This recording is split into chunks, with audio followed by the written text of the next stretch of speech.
शांति की शक्ति से शांति जग में लानी है। ओम शांति। आज की मुरली है 4 नवंबर 2025 की। मीठे बच्चे, अभी तुम सत्य बाप द्वारा सत्य देवता बन रहे हो, इसीलिए सतयुग में सत्संग करने की जरूरत नहीं। प्रश्न: सतयुग में देवताओं से कोई भी विक्रम नहीं हो सकता है, क्यों? उत्तर है, क्योंकि उन्हें सत्य बाप का वरदान मिला हुआ है। विक्रम तब होता है जब रावण का श्राप मिलने लगता है। सतयुग त्रेता में है ही सदगति, उस समय दुर्गति का नाम नहीं, विकार ही नहीं जो विक्रम हो। द्वापर कलयुग में सबकी दुर्गति हो जाती, इसीलिए विक्रम होते रहते हैं। यह भी समझने की बातें हैं। ओम शांति।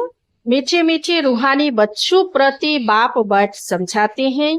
यह सुप्रीम बाप भी है, सुप्रीम टीचर भी है, सुप्रीम सतगुरु भी है। बाप की ऐसी महिमा बताने से ऑटोमेटिकली सिद्ध हो जाता है कि श्री कृष्ण किसी का बाप हो नहीं सकता। वह तो छोटा बच्चा सतयुग का प्रिंस है, वह टीचर भी नहीं हो सकता। खुद ही बैठकर टीचर से पढ़ते हैं। गुरु तो वहां होता नहीं, क्योंकि वहां सब सदगति में है। आधा कल्प है सदगति, आधा कल्प है दुर्गति। तो वहां है सदगति, इसलिए ज्ञान की वहां दरकार नहीं रहती। नाम भी नहीं है, क्योंकि ज्ञान से 21 जन्मों के लिए सदगति मिलती है। फिर द्वापर से कलयुग अंत तक है दुर्गति। तो श्री कृष्ण फिर द्वापर में कैसे आ सकता, यह भी किसी को ध्यान में नहीं आता है। एक एक बात में बहुत ही गुह्य राज भरा हुआ है, जो समझाना बहुत जरूरी है। वह सुप्रीम बाप, सुप्रीम टीचर है। अंग्रेजी में सुप्रीम ही कहा जाता है। अंग्रेजी अक्षर कुछ अच्छे होते हैं, जैसे ड्रामा अक्षर है। ड्रामा को नाटक नहीं कहेंगे, नाटक में तो अदली बदली होती है। यह सृष्टि का चक्र फिरता है, ऐसा कहते भी है, परंतु कैसे फिरता है, हुबहू फिरता है या चेंज होती है, यह किसी को भी पता नहीं है। कहते भी है बनी बनाई बन रही, जरूर कोई खेल है जो फिर से चक्र खाता रहता है। इस चक्र में मनुष्य को ही चक्र लगाना पड़ता है।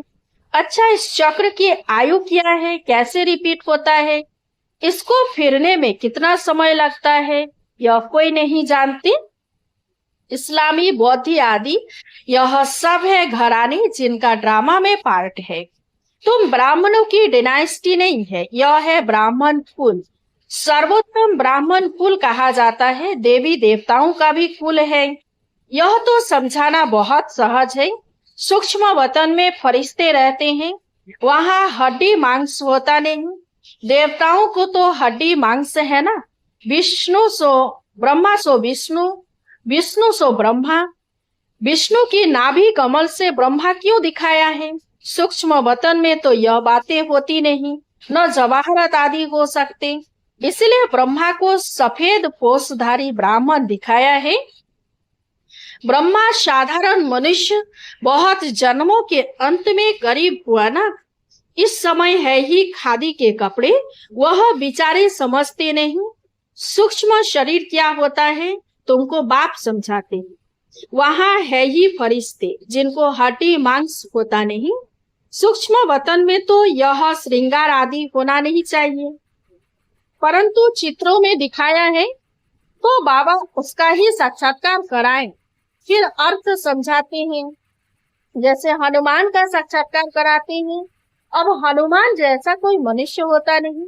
भक्ति मार्ग में अनेक प्रकार के चित्र बनाए हैं, जिनका विश्वास बढ़ गया है। उनको ऐसा कुछ बोलो तो बिगड़ पड़ते। देवियों आदि की कितनी पूजा करते हैं, फिर डुबो देते हैं। यह सब है भक्ति मार्ग। भक्ति मार्ग के दलदल में गले तक डूबे हुए हैं, तो फिर निकाल कैसे सकेंगे? निकालना ही मुश्किल हो जाता है। कोई कोई तो औरों को निकालने निमित्त बन खुद ही डूब जाते हैं, खुद गले तक डुबन में फंसते, अर्थात काम विकार में गिर पड़ते हैं।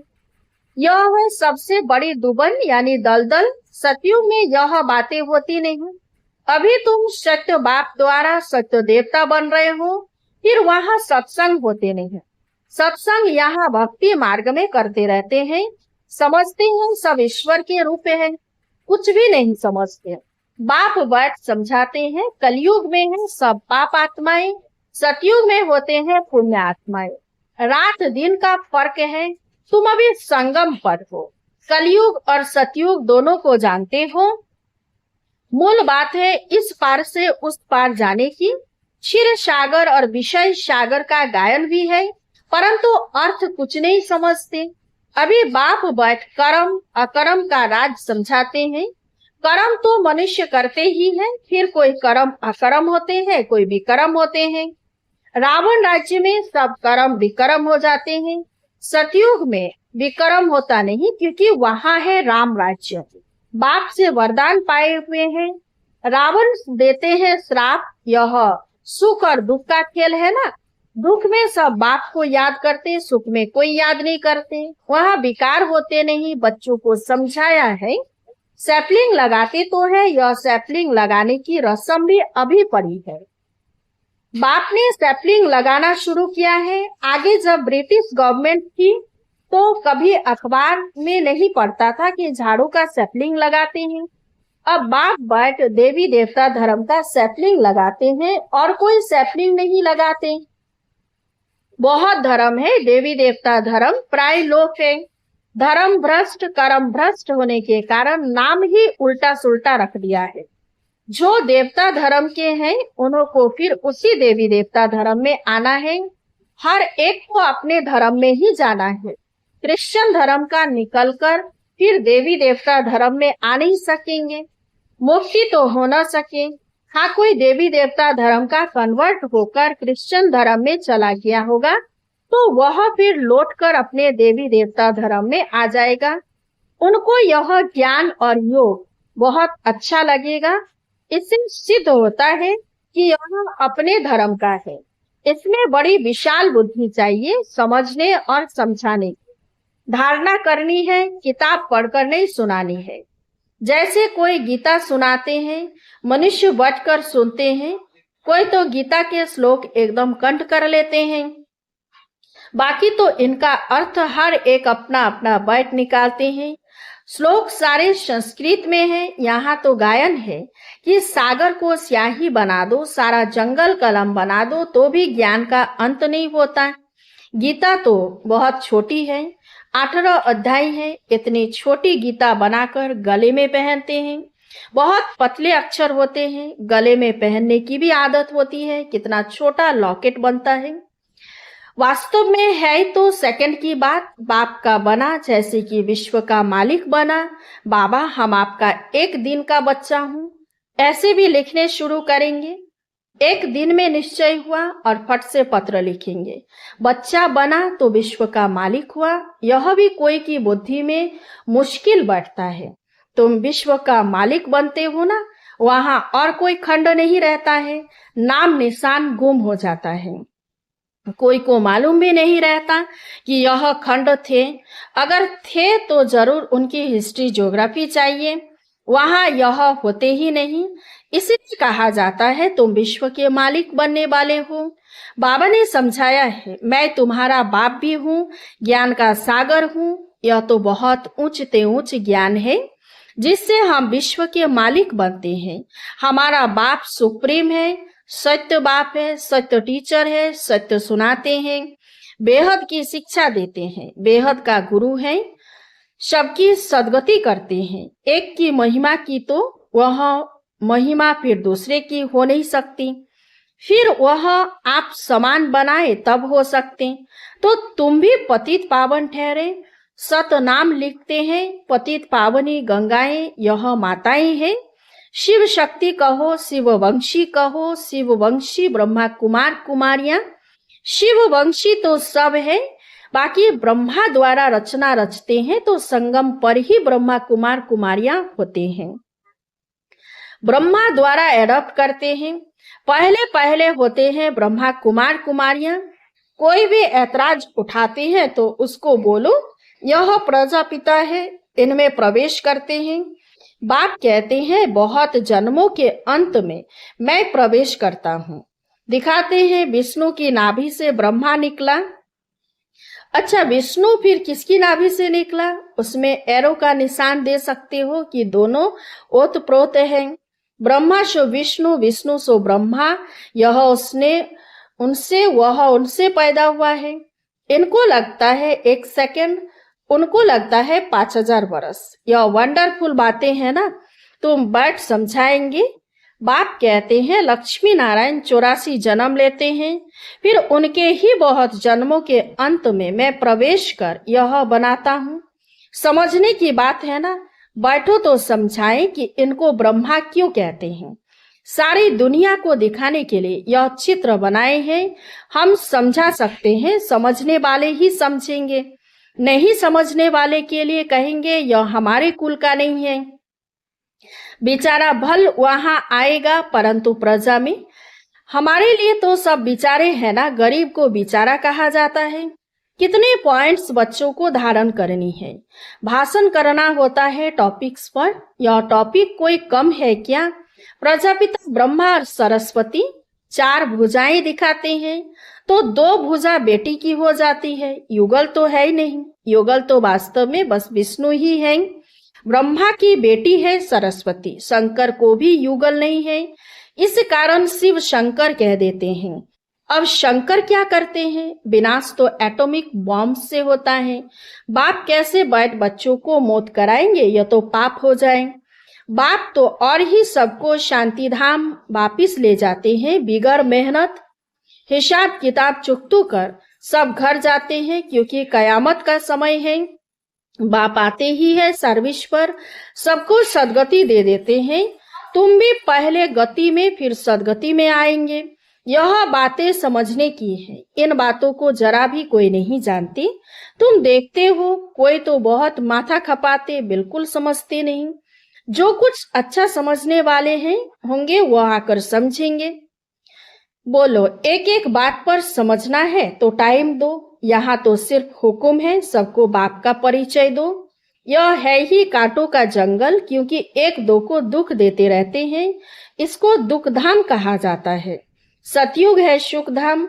दुखधाम से सुखधाम कैसे बनता है यह तुमको समझाएं। लक्ष्मी नारायण सुखधाम में थे, फिर यह 84 जन्म ले दुखधाम में आते हैं। यह ब्रह्मा का नाम भी कैसे रखा? बाप कहते हैं मैं इनमें प्रवेश कर बेहद का सन्यास कराता हूँ। फट से सन्यास करा देते हैं, क्योंकि बाप को सर्विस करानी है। वही कराते हैं। इनके पिछाड़ी बहुत निकले जिसका नाम बैठ रखा है। वह लोग फिर बिल्ली के पुंगरे बैठ दिखाते हैं। यह सब है दंत कथाएं। बिल्ली के पुंगरे हो कैसे सकते? बिल्ली थोड़े ही बैठ ज्ञान सुनेगी। बाबा युक्तियां बहुत बतलाते रहते हैं। कोई बात किसी को समझ में न आए तो उनको बोलो, जब तक अल्प को नहीं समझा है तो और कुछ समझ नहीं सकेंगे। एक बात निश्चय करो और लिखो, नहीं तो भूल जाएंगे, माया भुला देगी। मुख्य बात है बाप के परिचय की। हमारा बाप सुप्रीम टीचर है, जो सारे विश्व के आदि मध्य अंत का राज समझाते हैं, जिसका कोई को पता नहीं है। इस समझाने में टाइम चाहिए। जब तक बाप को नहीं समझा है तब तक प्रश्न उठते ही जाएंगे। अल्प नहीं समझा है तो बे को कुछ नहीं समझेंगे, मुफ्त संशय उठाते रहेंगे। ऐसे क्यों? शास्त्रों में तो ऐसे कहते हैं। इसलिए पहले सबको बाप का परिचय दो। अच्छा, मीठे मीठे सिकिलधे बच्चों प्रति माता पिता बाप दादा का याद प्यार और गुड मॉर्निंग। रूहानी बाप की रूहानी बच्चों को नमस्ते। हम सब रूहानी बच्चों की रूहानी बाप दादा को याद प्यार और गुड मॉर्निंग। नमस्ते नमस्ते नमस्ते। धारणा के लिए मुख्य सार। 1 नंबर, कर्म, अकर्म और विकर्म की गुह्य गति को बुद्धि में रख अब कोई भी कर्म नहीं करने हैं। ज्ञान और योग की धारणा करके दूसरों को सुनाना है। 2 नंबर, सत्य बाप की सत्य नॉलेज देकर मनुष्यों को देवता बनाने की सेवा करनी है। विकारों के दलदल से सबको निकालना है। वरदान, अलौकिक नशे की अनुभूति द्वारा निश्चय का प्रमाण देने वाले सदा विजयी भव। अलौकिक रूहानी नशा निश्चय का दर्पण है, निश्चय का प्रमाण है नशा, और नशे का प्रमाण है खुशी। जो सदा खुशी और नशे में रहते हैं उनके सामने माया की कोई भी चाल चल नहीं सकती।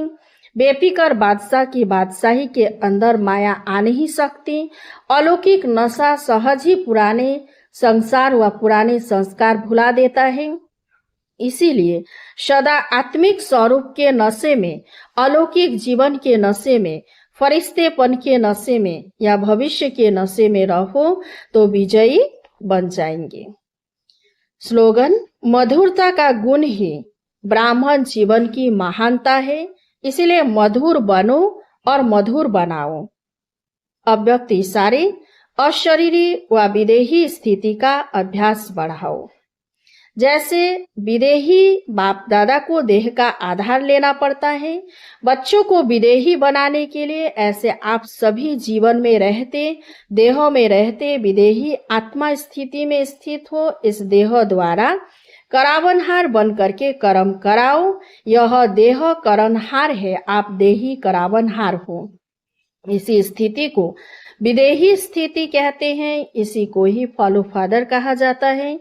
बाप को फॉलो करने की स्थिति है सदा अशरीरी भवो, विदेही भवो, निराकारी भवो। अच्छा, ओम शांति। इस चैनल को सब्सक्राइब कीजिए, लाइक। शांति की शक्ति से शांति जग में